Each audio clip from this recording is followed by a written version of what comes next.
Good evening students, welcome to SRS IAS and law academy. आज की जो हमारी करंट अफेयर की न्यूज़ होगी ये पॉलिटी से रिलेटेड होगी और आज का जो हमारा टॉपिक है वो एनआरआईज के बारे में है।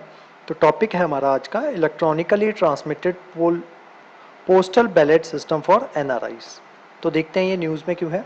तो रिसेंटली जो चीफ इलेक्शन कमिश्नर हैं हमारे इंडिया के, उन्होंने एम्फसाइज किया है कि ये जो पोस्टल वोटिंग फैसिलिटी जो है उसको शुरू कर देना चाहिए फॉर एनआरआईज, ताकि ये जो है इसको ऑलरेडी हाईलाइट किया गया था इलेक्शन कमीशन के प्रपोजल में for electronically transmitted postal ballets for NRIs which is currently awaiting government approval. इसके ऊपर अभी गवर्नमेंट ने जो है वो अप्रूवल नहीं दिया है, लेकिन जो चीफ इलेक्शन कमिश्नर जो है इलेक्शन कमीशन के, उन्होंने इसके ऊपर जो है एम्फसाइज जो है ये किया है कि एनआरआईज के लिए जो है ईटीपीबीज जो है इलेक्ट्रॉनिकली ट्रांसमिटेड पोस्टल बैलेट्स जो है उसको शुरू जो है वो कर देना चाहिए।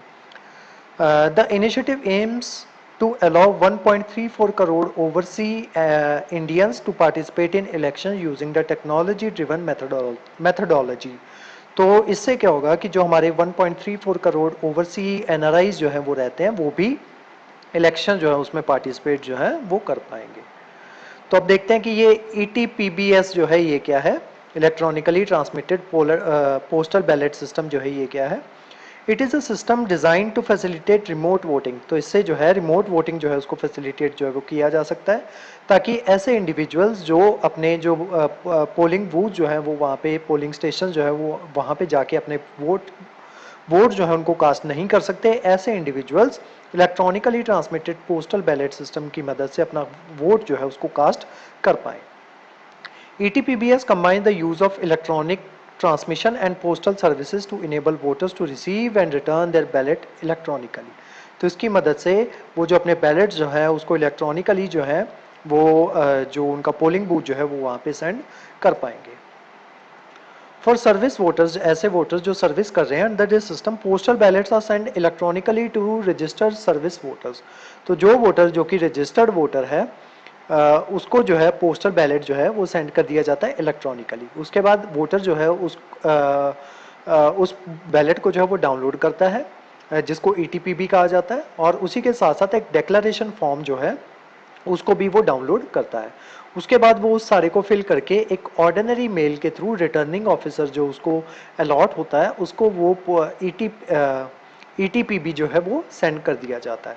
तो इस तरीके से जो आपके एनआरआईज जो हैं वो इस तरीके से वोट जो है वो डाल पाएंगे। उनको एक पोस्टल बैलेट जो है सेंड किया जाएगा, देन वो उसको फिल आउट करके और उसी के साथ एक डिक्लेरेशन फॉर्म जो है उसको साइन करके फिल करके एक ऑर्डिनरी मेल के थ्रू रिटर्निंग ऑफिसर को जो है उसको मेल कर देंगे।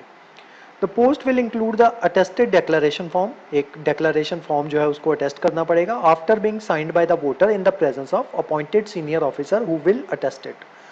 तो वो जो है अटेस्ट जो है एक सीनियर ऑफिसर के द्वारा जो है जो जिसको अपॉइंट किया जाएगा इलेक्शन कमीशन के द्वारा ही, तो उसके सामने जो है उसकी प्रेजेंस में उसको जो अपना वोट जो है उसको कास्ट करना है, एंड देन उसको जो है मेल जो है वो करना है। The conduct of election rules 1961 was amended in 2016 to allow service voters to use the ETPBS। तो 2016 में जो है जो कंडक्ट ऑफ इलेक्शन रूल जो है 1961 का उसको अमेंड किया गया था 2016 में, ताकि जो सर्विस वोटर्स जो हैं वो ETPBS जो है उसका यूज़ जो है वो कर सकें। अब चैलेंजेस हैं इसमें कुछ ईटीपीबीज में एनआरआईज के लिए, वो देख लेते हैं। सबसे पहला चैलेंज है एलिजिबिलिटी और verification. Determining the eligibility of NRI to participate in remote voting can be complex. तो ये मेथड जो है काफ़ी ज़्यादा कॉम्प्लेक्स हो सकता है। Establishing accurate and reliable mechanism to verify the identity, residency status and eligibility of NRI is crucial to maintain the integrity of electoral process. तो उसकी जो पर्टिकुलर एनआरआई जो है उसकी आइडेंटिटी जो है और उसका रेजिडेंसी स्टेटस जो है उसको किस तरीके से वेरीफाई करना है, और वो क्या एनआरआई जो है क्या वो एलिजिबल है वोट डालने के लिए या फिर नहीं है, तो उसको वेरीफाई करने का प्रोसेस जो है वो काफ़ी ज़्यादा कॉम्प्लेक्स जो है ये हो सकता है। तो ये एक चैलेंज है आपका related to ETPB for NRIs. उसके अलावा टाइम कंस्ट्रेंट और पोस्टल डिले भी एक चैलेंज है। तो इसमें जो आपका ईटीबीपी जो आप सेंड करते हो तो इसको आप with in a time frame जो है वो उसको जो है वो आपको ईमेल के थ्रू जो है वो सेंड करना होता है। तो कई बार क्या हो जाता है कि पोस्टल डिलेज हो जाते हैं या फिर कुछ लॉजिस्टिकल इश्यूज जो हैं वो आ जाते हैं, जिसमें कुछ कंट्रीज क्या करती हैं, जो बैलेट सिस्टम जो होता है उसको प्रिवेंट करती हैं ताकि वो रिटर्निंग ऑफिसर के पास जो है वो पहुंच ना सके।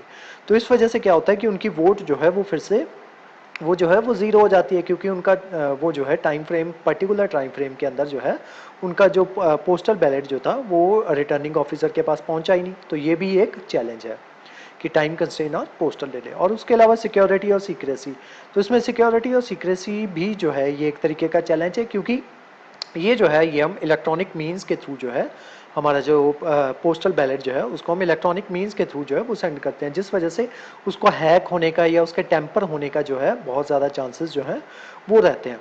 और उसी के साथ साथ जो पोस्टल बैलेट है वो इंश्योर नहीं करता किसी भी तरीके की सीक्रेसी, क्योंकि इट में भी सब्जेक्ट टू स्क्रूटनी और कोहर्जन बाय अदर्स। तो इसकी स्क्रूटनी जो है वो किसी दूसरे इंसानों के द्वारा जो है वो की जा सकती है। तो वहाँ पे जो वोट जो है उसकी सीक्रेसी जो है वो काफ़ी ज़्यादा क्वेश्चन में जो है वो आ जाती है। उसके अलावा लीगल और टेक्निकल चैलेंजेस भी हैं इसमें। लीगल चैलेंजेस क्या है कि अगर हमें इसको इम्प्लीमेंट करना है तो उसके लिए हमें रिप्रेजेंटेशन ऑफ पीपल्स एक्ट है जो 1950 का, और रिप्रेजेंटेशन ऑफ पीपल्स एक्ट है 1951 का, उसमें हमें अमेंडमेंट जो है वो करनी होगी। और उसी के साथ साथ कंडक्ट ऑफ इलेक्शन रूल जो है 1961 के, उसमें भी अमेंडमेंट जो है वो हमें करनी पड़ेगी, ताकि जो ओवरसी इलेक्टर्स जो हैं वो वोट जो है इस सिस्टम के थ्रू जो है वो वोट कर पाएँ। उसी के साथ साथ ईटीबीपी रिक्वायर्स रॉबस्ट टेक्निकल इंफ्रास्ट्रक्चर, तो उसके लिए एक टेक्निकल इंफ्रास्ट्रक्चर जो है वो भी हमें खड़ा करना पड़ेगा। उसके अलावा हमारे जो वेरियस स्टेक होल्डर्स जो है उनके बीच में कोऑर्डिनेशन जो है वो बनाना पड़ेगा। वेरियस स्टेक होल्डर्स कौन कौन से हो गए आपके, जैसे इलेक्शन कमीशन हो गया, मिनिस्ट्री ऑफ एक्सटर्नल अफेयर्स हो गया, पोस्टल डिपार्टमेंट हो गया, और जो दूसरी एम्बेसीज जो हैं जो वेरियस कंट्रीज़ में हमारे देश के एम्बेसीज जो हैं उनके बीच में जो है कोऑर्डिनेशन जो है वो बनाना पड़ेगा, जो कि काफ़ी टायरसम प्रोसेस जो है वो रहने वाला है। अब देखते हैं एनआरआई जो है वो कौन होते हैं। NRI stand for non resident of India, which is a term used for Indian citizen who resides outside of India for employment, education और एनी अदर पर्पस। तो ऐसे इंडियंस जो इंडिया के बाहर रहते हैं, रिसाइड आउटसाइड द इंडिया, किसी भी प्रोसेस के लिए, पर्पस के लिए वो जो है वो बाहर रह सकते हैं, जैसे कि एम्प्लॉयमेंट हो गया, एजुकेशन हो गया, या कोई और दूसरे पर्पस के लिए अगर वो इंडिया से बाहर रहते हैं तो वो एनआरआई जो है वो कहलाएंगे। उसके अलावा according to ministry of external affair there are about 1.34 crore NRIs across 208 countries as of December 2020। तो 2020 दिसंबर का ये डेटा है, जिसके अकॉर्डिंग क्या कहा जा रहा है कि 1.34 करोड़ एनआरआईज जो है वो 208 कंट्रीज में जो है वो रहते हैं। NRIs are also eligible to vote in Indian election if they are registered as overseas electors in the respective constituency in India। तो NRI जो है वो वोट डालने के लिए एलिजिबल होते हैं, लेकिन उसके लिए उनको जो है रजिस्टर करवाना पड़ता है खुद को एज ए ओवरसी इलेक्टर अपनी कॉन्स्टिट्यूंसी में, तब वो जो है वो वोट डालने के लिए एलिजिबल जो है वो हो जाते हैं।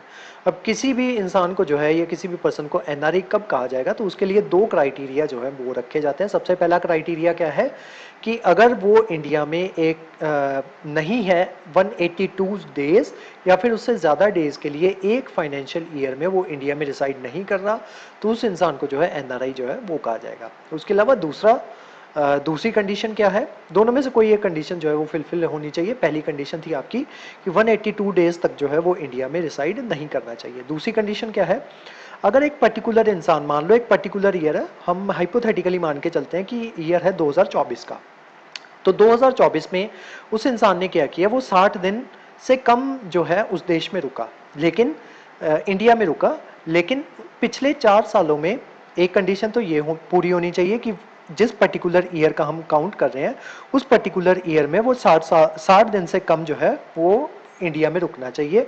और उसके पिछले जो 4 साल होते हैं उन चारों सालों में सारे 4 सालों को कंबाइन करके वो 365 दिन से कम टाइम के लिए इंडिया में जो है वो रुकना चाहिए, तब वो एनआरआई जो है वो कहलाएगा। देखो दो कंडीशंस हैं। सबसे पहली कंडीशन है क्या है कि वो 182 डेज से कम 182 या फिर उससे कम डेज में जो है इंडिया में रिसाइड करे एक फाइनेंशियल ईयर में, ठीक है। तब वो जो है या फिर इसको ऐसे मान के चलो कि 182 या उससे ज़्यादा दिनों तक के लिए वो इंडिया में ना हो, तब वो जो है एनआरआई जो है वो कहलाएगा। दूसरी कंडीशन क्या है कि जिस पर्टिकुलर ईयर का हम काउंट कर रहे हैं उस पर्टिकुलर ईयर में वो 60 दिनों से कम इंडिया में रिसाइड करा हो और उसी के साथ साथ पिछले 4 सालों में वो 365 दिन से कम दिन जो है वो इंडिया में रहा हो, तब जो है वो एनआरआई जो है वो कहलाएगा।